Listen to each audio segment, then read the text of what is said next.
দিলীপ ঘোষের কাছে ফুলের তোড়া যাচ্ছে, মিষ্টি যাচ্ছে, ওনাকে দীঘায় নিমন্ত্রণ হচ্ছে জগন্নাথ কালচারাল সেন্টারে, আর আমাদের কাছে নোটিশ আসছে, পুলিশের নোটিশ। তো কে হার্ডকোর আছে, কে তৃণমূলের সঙ্গে আছে, কে বিজেপি করছে, এটা তো মানুষ ঠিক করে নেবে।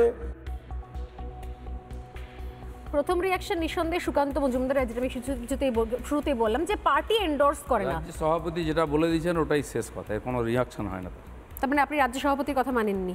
উনি বলে দিয়েছেন তো, কিন্তু উনি কি আমাকে বলেননি যাবেন না, এন্ডোর্স করে না, এটা তো আগে বলা উচিত কি না? আগে ওনাকে জানানো হয়, পার্টিকে নির্দেশ দিয়েছে, ফরমান দিয়েছে, আপনারা শুনেছেন কোথাও বিজেপি ঘোষণা করলো যাবে না মন্দিরে? এটা তো হতে পারে পার্টি হয়তো ভাবেই নিজে উনি কি বললেন চলে যাবেন। ব্যক্তিগতভাবে গেছেন, ব্যক্তিগত আমন্ত্রণ পেয়েছেন, ঠিক ঠিক কি না? তো উনি দুটো কথাই বলে দিয়েছেন, পার্টির নীতিও বলে দিয়েছেন আর কেন গেছে সেটাও বলে দিয়েছেন। আর অর্জুন সিং এর কমেন্ট নিয়ে কি বলবেন? আগে তো ওনার বাড়িতে মিষ্টির প্যাকেট আসতো, আমার বাড়িতে ফুল এলো তো পেট ব্যথা হয়ে গেল।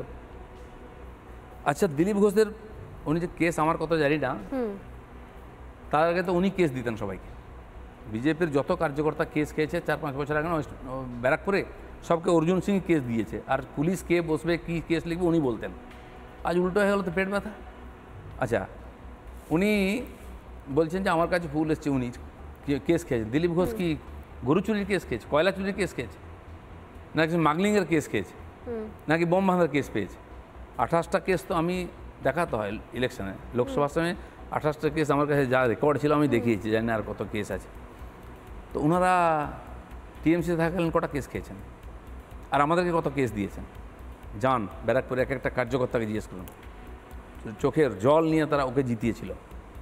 আর যেই বাড়ির সামনে দুটো বোম পেলেন, ঢুকে পড়লেন ওখানে গিয়ে আঁচলের তলায়, ধর্মতলায় বসেছিলেন যে নামটা ঘোষণা হবে লোকসভার, যেই হলো না আবার এখানে ঢুকে পড়লেন গেরুয়া চোলা পরে, এখন হিন্দু নেতা। আর ওখানে যখন ব্যারাকপুরে দাঙ্গা হয়েছে, শ্রমিক ভট্টাচার্যকে আমরা পাঠিয়েছিলাম, যান হিন্দুতে দেখা করুন, চালান ভিডিওটা দম থাকলে কী ভাষায় গালাগালি দিচ্ছে।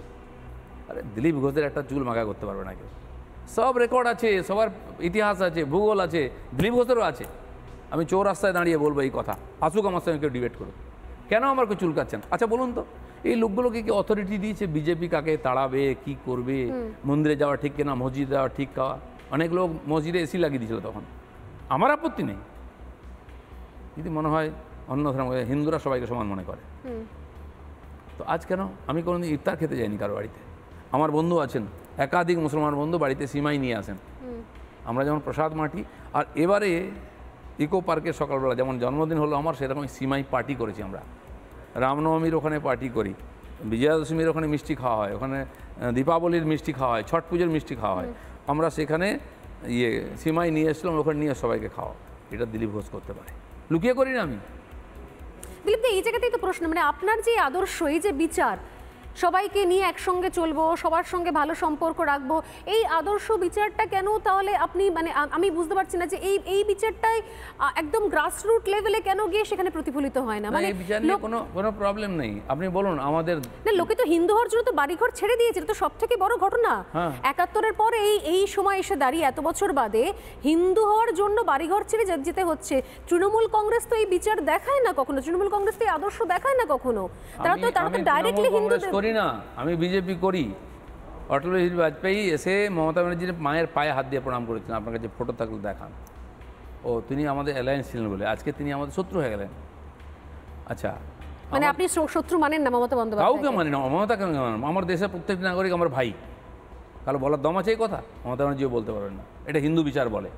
সবার মধ্যে ভগবান আছে, আর আত্মা আছে, সেই জন্য আত্মীয়। হিন্দু বিচার বলে না যে মানে যারা অপরাধ করে, যারা দোষ করে, তাদেরকে সেইভাবেই বধ করা উচিত, সেটা হিন্দু বিচার বলে না? মোদী সরকার করছে না, তখন বম উড়াচ্ছে কাশ্মীরেতে, বাড়িঘর উড়িয়ে দিচ্ছে।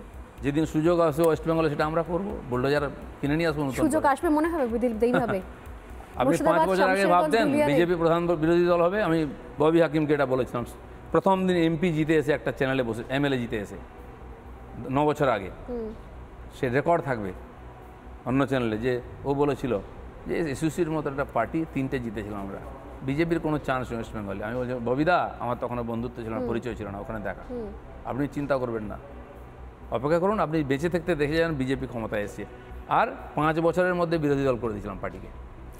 নানা ধরনের কন্টেন্ট দেখার জন্য লাইক করুন, শেয়ার করুন আমাদের ফেসবুক পেজ, সাবস্ক্রাইব করুন আমাদের ইউটিউব চ্যানেল। পাশাপাশি অন্যান্য ব্রেকিং নিউজের জন্য অবশ্যই চোখ রাখুন রিপাবলিক বাংলায়।